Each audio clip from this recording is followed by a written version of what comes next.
Evening, I'm Talia Ricci. Time is running out for a pro-Palestinian encampment at the University of Toronto. Protesters have been issued a trespass notice and have until 8 a.m. tomorrow to leave. Lisa Sheng has the latest. The encampment here at the University of Toronto has been going on for 3 weeks now, and time is ticking. The university has given protesters a notice of trespass, meaning they could face legal penalties if they don't clear the encampment by Monday morning. They also told students that they could face suspension if they don't clear the encampment, and faculty and staff could be fired as well.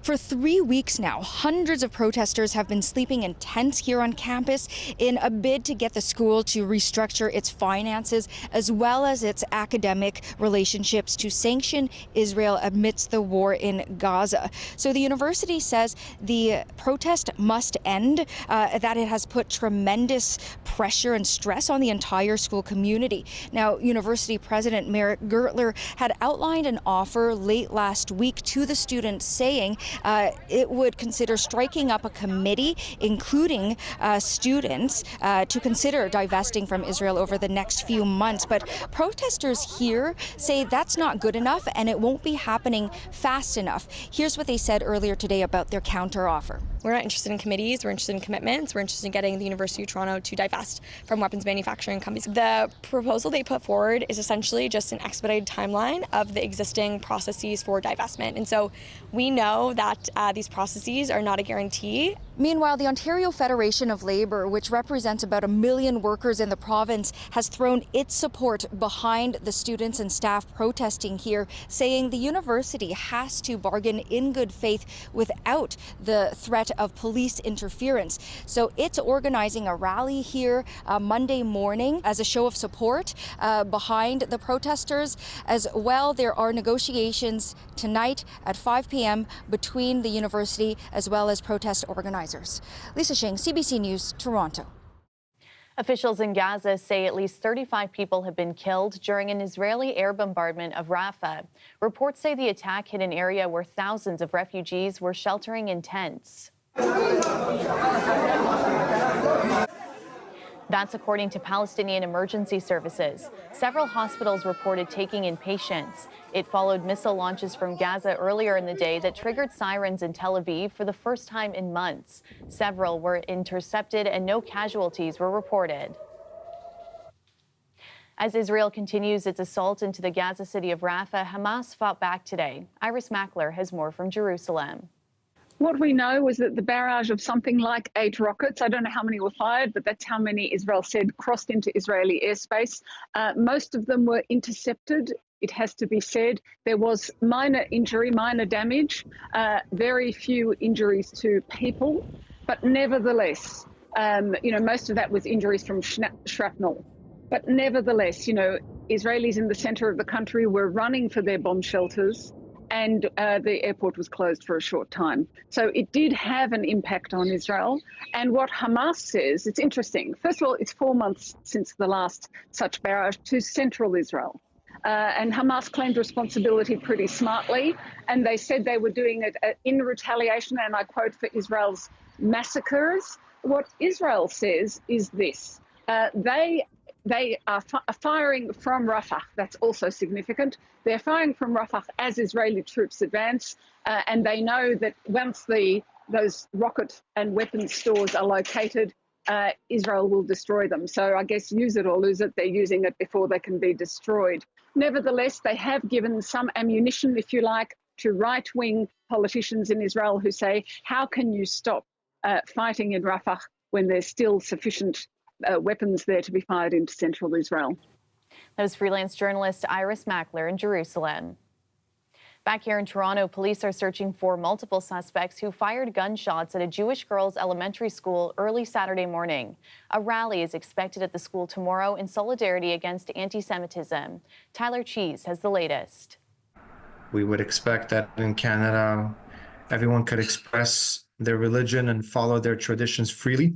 The principal of the Beis Hayamushka near Dufferin Street and Finch Avenue West says it's been a difficult time for the school's community. The parents, the staff, and the students are scared, concerned about, returning to school. This is something that's totally shocking and unexpected. And we're trying to do our best to reassure them and comfort them. Toronto police were called to the school early Saturday morning after staff called in evidence of a firearm discharge. On arrival, they reported the front of the school had been damaged with shattered windows visible from the street. I completely understand that this can cause concern and fear and anxiety in the community, especially when it happens at a school like this. Police say it's too early to tell whether the shooting is a hate crime, but the hate crime unit is supporting the Guns and Gangs Task Force investigation. We're not going to ignore the obvious, of what has occurred here and what the target of the shooting was. But at the same time, it would be wrong to just guess at this point. Those in the community say they're shaken but want to move forward with a message of positivity. We should all focus on what unites us and share and promote acts of goodness and kindness. No matter the religion, no matter the faith, no matter who you are, the race, let's just act kind to one another. In a post on X, Premier Doug Ford called the shooting a gross display of anti-Semitism and said it's beyond belief that anyone could be this hateful. Every student deserves to feel safe at school. The Prime Minister also posted on X calling it despicable and a brazen act of anti-Semitism. Toronto police say they've increased their presence in the neighborhood and are canvassing homes and businesses for information. Officers will also be present at other schools and synagogues. York Regional Police have said they'll also increase police presence around Jewish education centres and places of worship in response to the incident. The UJA Federation of Greater Toronto is encouraging community members and allies to visit the school Monday morning to show support for the school's students, their families, and staff. Tyler Cheese, CBC News, Toronto. At least 12 people were injured during a Qatar Airways flight from Doha to Dublin today when it encountered turbulence. The plane was able to land safely in the Irish capital. Yvette Brand reports. It was very scary. It was the worst experience, honestly. Shaken but safe. Qatar Airways passengers on a flight from Doha to Dublin recall violent turbulence over Turkey. Food all over the plane, on the ceiling, everywhere. And next to us we saw the flight attendant just go up in the air and come straight back down. There was panic, the look of panic everywhere. Passengers say the plane seemed to drop suddenly for about 5 seconds during food and drink service. 12 were injured, 8 taken to hospital. This only days after more than 100 Singapore Airlines passengers were injured when turbulence hit a flight to London over Myanmar. One 73-year-old passenger with a heart condition died. It can happen very suddenly without any warning at all. The National Transportation Safety Board says turbulence accounts for more than a third of accidents on airplanes and can cause severe injury. If you're not strapped in, there's a good chance you're going to get brain or upper spinal injuries.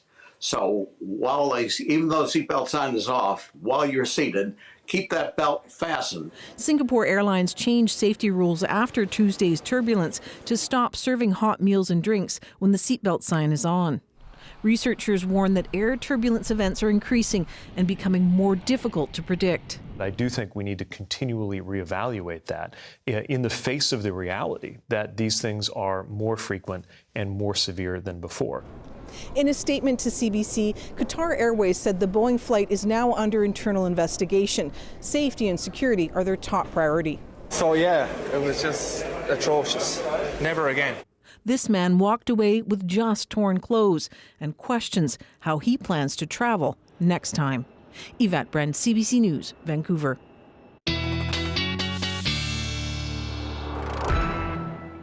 Sophia Kambalia joins us now for a first look at the forecast, and we got that beautiful sunny Sunday you promised us. Yeah, it was beautiful. And then as the evening hours approached, so did this cold front from stateside. We talked about this bringing that wet and wild Monday. We got the taste of it this evening, and it's still ongoing. Severe thunderstorms ongoing for those of you in places like London, Paris, Nanticoke. Some heavy rain and really gusty winds moving through for those of you there. We've been storm tracking this over the past few hours. Thunderstorm watch still in place anywhere south of London on the Erie shorelines. That means that the conditions are favorable for some of this severe weather to occur. What we've been seeing in some of these storms over the past couple hours, wind gusts possible up to 90 kilometers an hour, nickel-size hail, and of course that really heavy rain. Let's backtrack. This is what we saw earlier. This is the part of that cold front energy that brought all of the severe and deadly tornadic activity stateside. We're getting just a taste of this.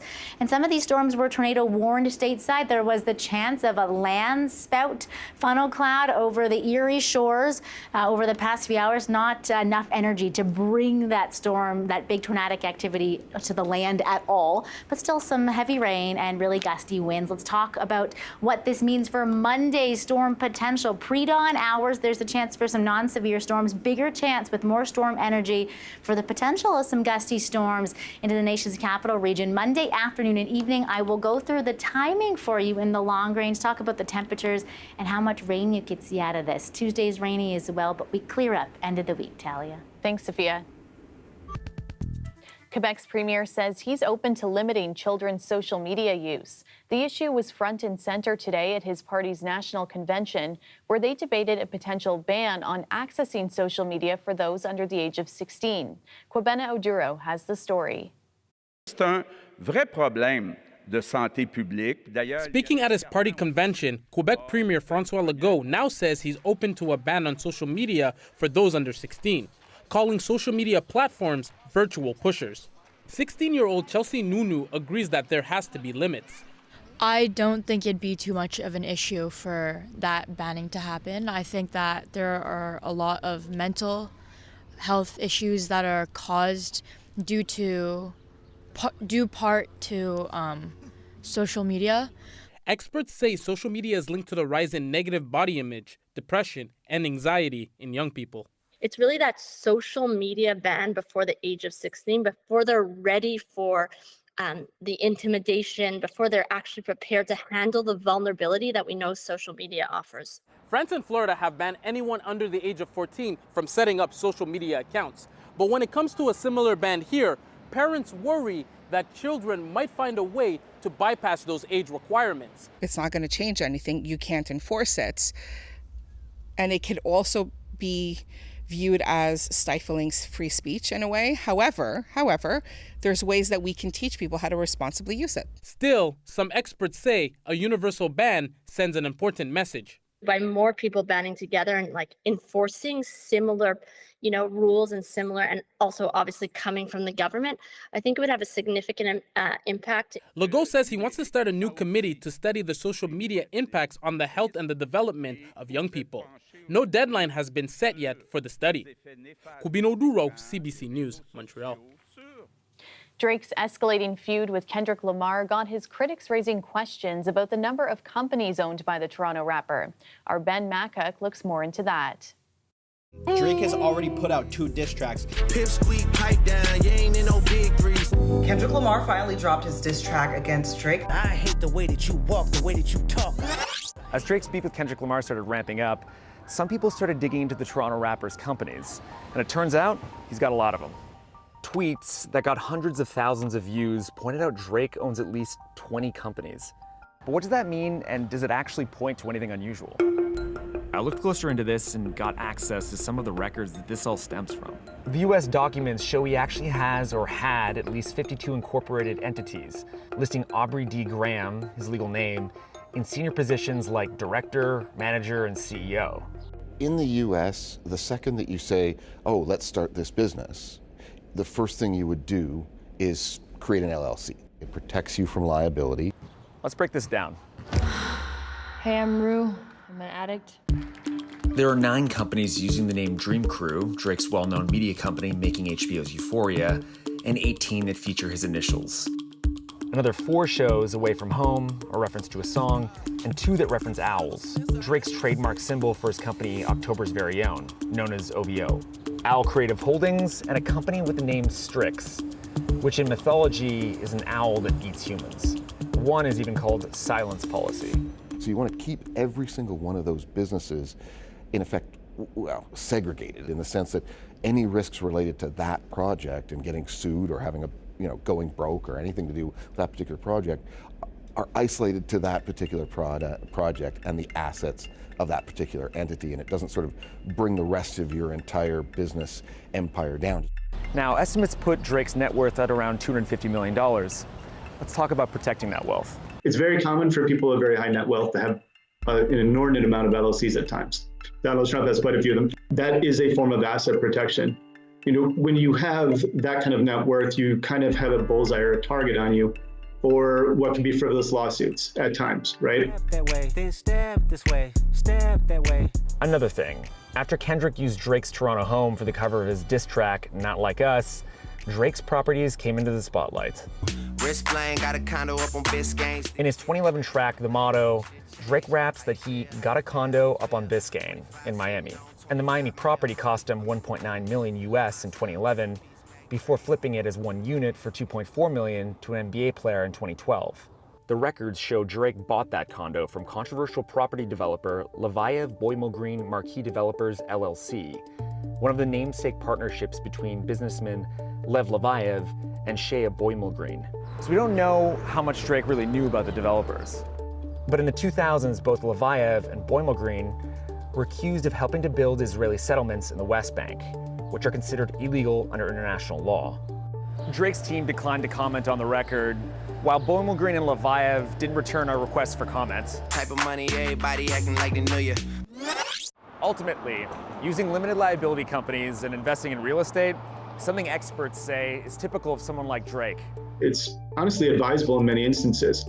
When you have that kind of net worth, it's a good way of protecting yourself from potential creditors trying to reach your assets through no fault of your own, whatever the case may be. That was Ben Mackuk reporting in Toronto.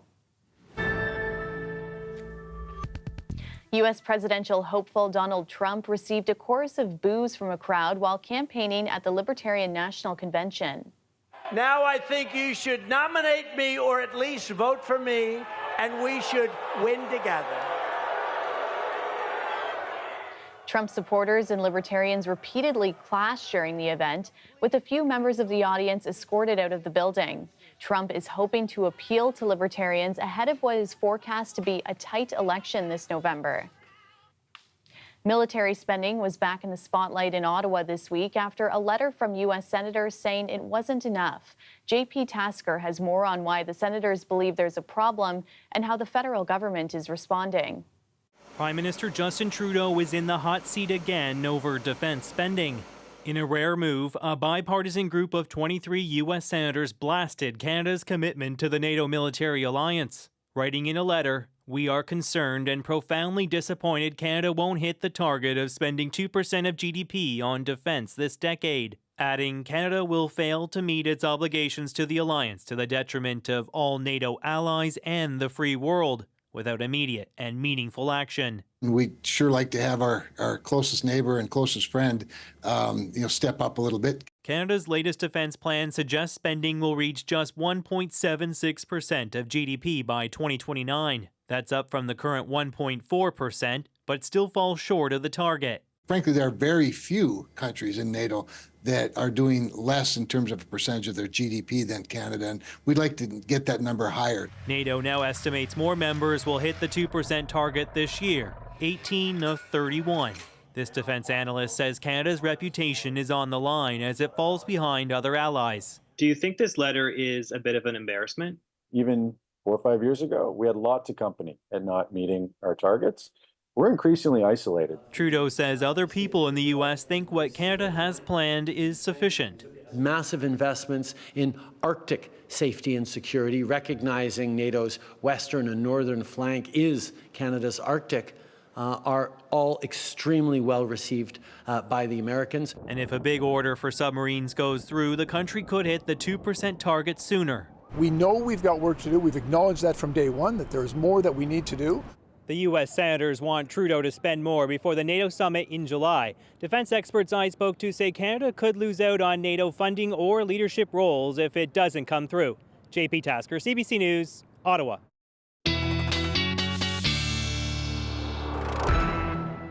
Sophia's back now with our extended forecast, and it sounds like we should be pretty prepared for a rainy start to the week. Yeah, wet and wild. It won't be a total washout, though. The rain will come in a few rounds. Clouds will be with us, really, though, until midweek. There's some of that rain and those convective storms we talked about, parts of southwestern Ontario happening as we speak. We're still holding on to the high teens at this hour. Monday afternoon, Just a touch of humidity, 21 feeling like 24 in parts of the GTA, feeling like 25 in places like London and Windsor. All in all, throughout Monday, you should expect to see about 10 to 20 millimeters of rain, kind of a gray and gloomy day. It won't be a total washout though. Let's play this out for you. Again, overnight storms, pre-dawn hours. There's a snapshot of the Monday morning commute as the secondary round is moving through southwestern Ontario, and light showers through parts of the nation's capital region. Throughout Monday afternoon, around the noon hour, heavier showers and some storms possible around the GTA. And then it's afternoon and evening where these storms really pick up.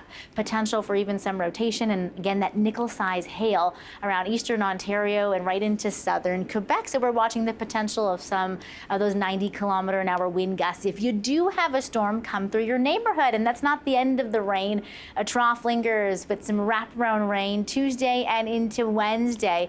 You finally clear again midweek. Nice seasonal conditions, and we make up for our lack of sun at the end of this upcoming work week. We are building up those overnight lows as well. Won't feel as cool as it did this weekend. And again, clearing Wednesday around midday for those of you in parts of southwestern Ontario. Seasonal for the end of the week, Talia, but again, umbrellas at the ready. Not a washout, but some rain for some of your commutes on Monday to start off your work week, and still the chance of some overcast conditions and storms into the overnight hours. Thanks for that, Sophia. Severe weather that resulted in tornadoes in Texas, Oklahoma, and Arkansas last night left 15 people dead. 7 were killed in the northern Texas region of Cook County. Across the weather system's path, there were overturned vehicles, gas leaks, and downed trees and power lines. 250,000 households were also left without power. Finally tonight, a dog from Thunder Bay has won a big prize at the most famous dog show in the world. Great courage and style, the Bull Terrier quickly gained popularity as one of the sweetest and most loyal companions. Still bred and loved as companions, they are energetic, playful, and strong-willed. This is colored Bull Terrier number 10. There she is. Frankie was declared the best dog in the colored terrier category. The 3-year-old terrier was also one of 7 finalists for the Best in Show award, which is given to the best overall dog at the show. More than 2,500 dogs competed this year.